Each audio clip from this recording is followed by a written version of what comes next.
This is the Breville Barista Express IMPRESS, and it is one of Breville's newer models. I've actually been slow to review this machine because I've been a little skeptical of it. It uses Breville's older heating system, and I really wasn't sure about this integrated tamper. But after several months of use, my view has changed in several ways. I think it's time we do a deep dive on this. I'm going to go through all the features and ask the question, is the Express IMPRESS better than my long-held favorite, the Barista Pro? Now, first, when you look at the design, it goes to the older Breville style, where they've upgraded some features, but not others, including the display, which uses buttons and the pressure gauge on there. I like having the pressure gauge, actually. I like the analog style of it. Now, there's this integrated conical burr grinder, which is the same as on prior models, but the difference is they've added more grind settings. While the old Barista Express had 16 grind settings, the Express IMPRESS has 25 grind settings. I really like that they made this change because I've always said espresso is a nuanced drink where you have to get your grind size just right, and so having those extra settings really helps you dial in your espresso. Now, the biggest change you'll see is on the left side where you have this integrated tamper. Now, the old Barista models, you could grind and dose right into your portafilter, but here you can grind and dose and tamp right away. So you just slide in the portafilter, hit dose, and then when you're done, pull down the lever. And you see this nice light indicator that tells you if you have the right amount of coffee in your portafilter. Now, I've actually done a lot of testing on this, weighing out each of the ground coffee doses on a scale, and I've actually found that it's really precise. That green line right in the middle is very consistently 19 to 20 grams when dialed in. And not only that, but each line is about 1 gram to 1.5 grams. So on the low end, you're about 16 grams. On the high end, you're more like 23 or 24 grams. Now, to understand this a little bit more, the inside of this system has a tamper that comes down. You can see within the chute, you press on the lever and you see this tamper. And what it does is it actually measures the bed depth inside of that. And if you think about 1 gram or 1.5 grams, you're talking about 1 millimeter per line. So it's actually a really precise system, like I was saying earlier. Now, the other nice thing is there's an intelligent dosing system. So if you actually dose a little too low on one end, the machine will remember that and then add more coffee next time. And after using this several times, it starts to adjust pretty quickly. When I add new beans in here, it may be a little low once, but within a try or just 2 tries, it'll readjust to that middle level. And given just how precise this is, even if it is a little bit lower, I know right away, well, that's about 1 gram or 1.5 grams, and I can just stop my shot a second or 2 earlier. And on top of this tamper always uses 22 pounds of force, and it's consistent every time. Now, I think a lot of people want to use as much force to tamp and tamp as hard as possible, but the key is tamping as flat as possible, and the IMPRESS system does this. Now, one of my skepticisms, though, was that when you have this integrated chute system, you can't distribute your grounds to the portafilter. And these Breville grinders tend to produce very clumpy grounds, and you usually need a WDT or the needles to really stir up your grounds to even out the bed. Now, if you try and just pull out your portafilter before tamping it, you'll make a mess. So you can't really distribute that easily. But I did found there are 2 ways to get around this. One, you can get a bottomless portafilter and then also get a dosing funnel, and you can put these together. And when you put this underneath the chute, you can turn it to the manual grinding mode. And if you leave it around that 12 o'clock position, you'll get about the same dose that you need. And then when you're done, you can pull this out and then use your needles and stir up the grounds before taking off the dosing funnel, leveling it out with the tap, and then tamping it inside. Now, another way I found you can do it is you can actually take the stock portafilter, put that inside, and then after you dose, actually just give the portafilter a good shake. And when you do that, it'll actually level out the grounds quite a bit.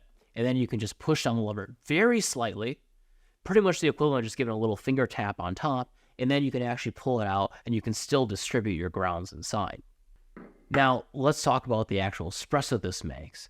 And this is a big skepticism I had because it uses the older heating system, the thermocoil. Now, most of the newer machines like the Barista Pro or the Bambinos use the ThermoJet. These both work in the same way in the sense that there's a thin piping that runs through a heated block to get your water right up to 200 degrees, the precise temperature for brewing espresso. Now, the difference, though, is the ThermoJet is a lot thinner system, and so I've just found it starts a lot faster, first off, and the heat transfer is a lot more efficient. And when testing the Barista Pro against the old Barista Express, I found the Pro handily made better espresso. Will that be the case this time? Well, I think it's time we actually bring in the Barista Pro and compare the two. And I'll show the workflow and we can just talk about the espresso quality.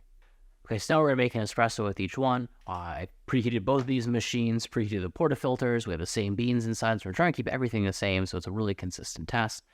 This will also help you see just how the workflow is different for each one. So we'll do the impress first.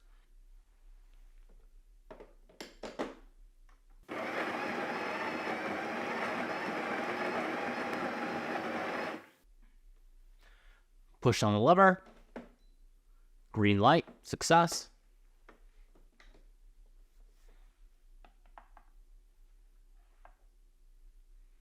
To weigh this out, got about 19.5 grams.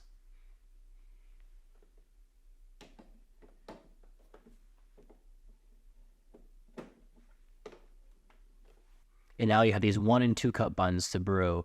And usually right out of the box, this 2 cup bun is dialed in for about 40 milliliters, which gets you right about a 2-to-1 dose. So it's pretty foolproof. I'm actually going to hold the bun. If you hold the bun, you can do a manual dose just to make sure I'm getting just the amount that I want.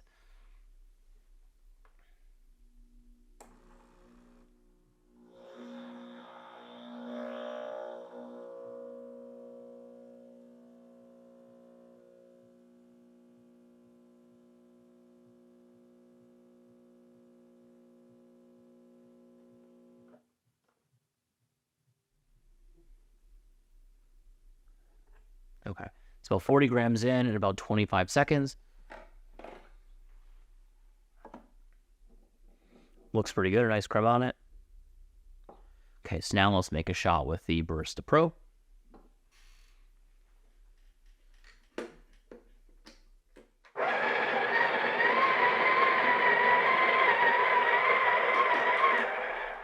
Okay, this is also 19.5 grams. As you can tell, I've done this before. We started testing to make sure they're right even. You notice it does make a little bit more mass when taking this out because there's no dosing funnel. I also need to level with my fingers. I'm not going to use a WT to keep this consistent. Obviously, you do need to tamp yourself. That's kind of the extra step here.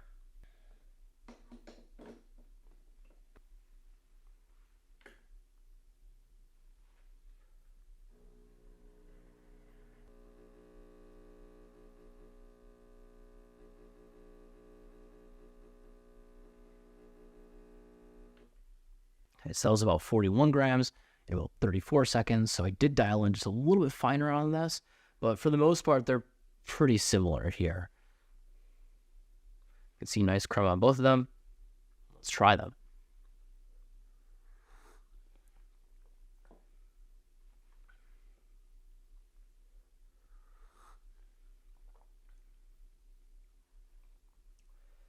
I'll be honest, they're pretty similar in a good way. They're both quite good. Both have the boldness of an espresso. I do notice that the Barista Pro is probably a little stronger. I think that just suggests that I dialed in just a little finer. But they're both pretty smooth and they're both quite balanced. This is without really doing much puck prep on them either. So this is really interesting to me because they taste pretty similar despite the fact there are 2 different heating systems on here.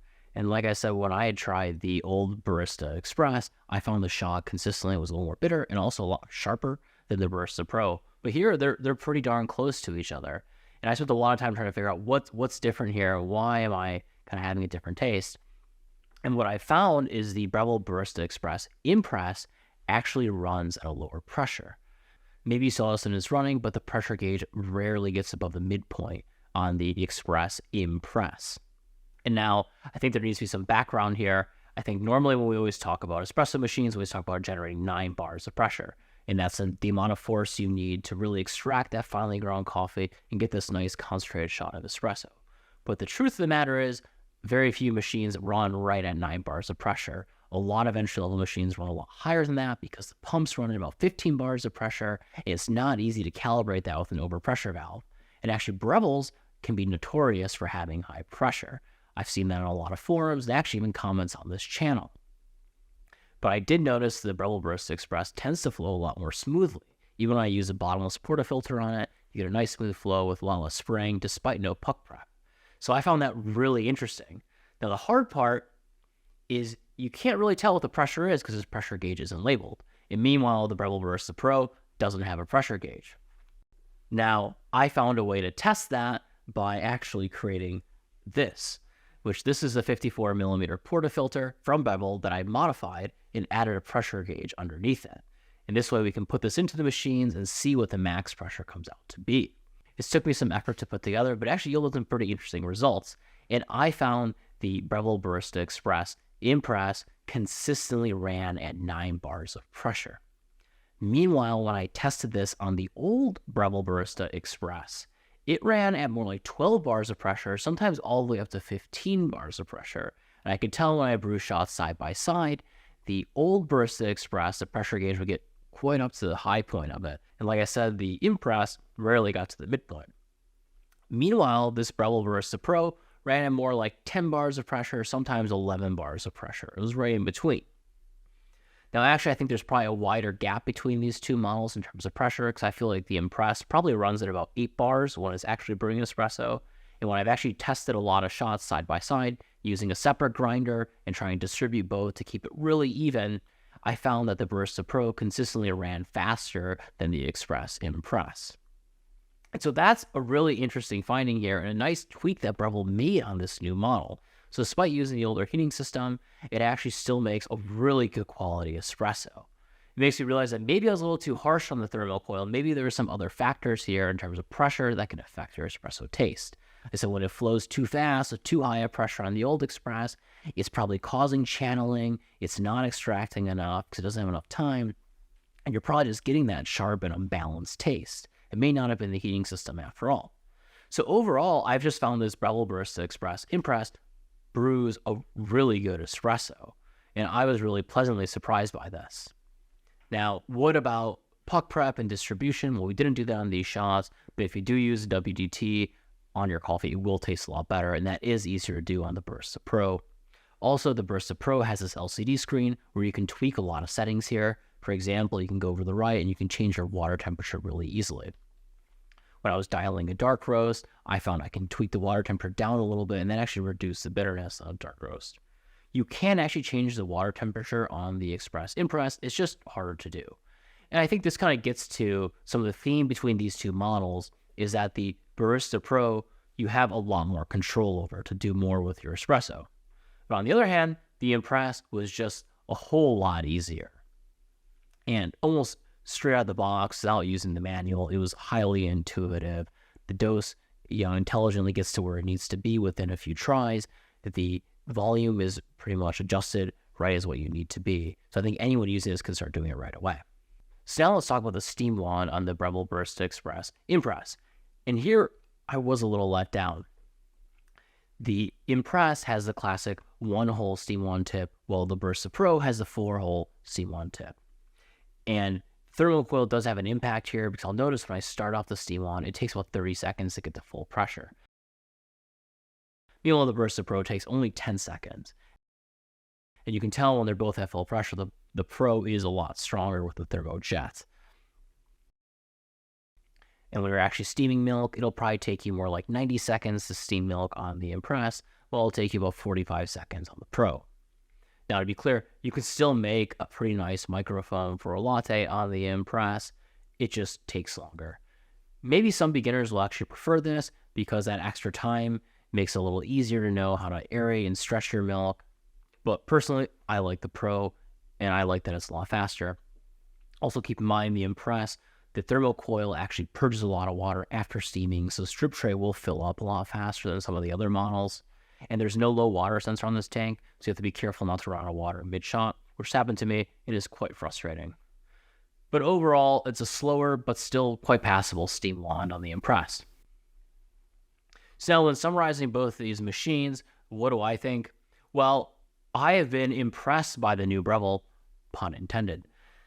I think the tweaks they made on the pressure made the espresso quite good, and time after time, I found it was comparable to any of the newer ThermoJet machines.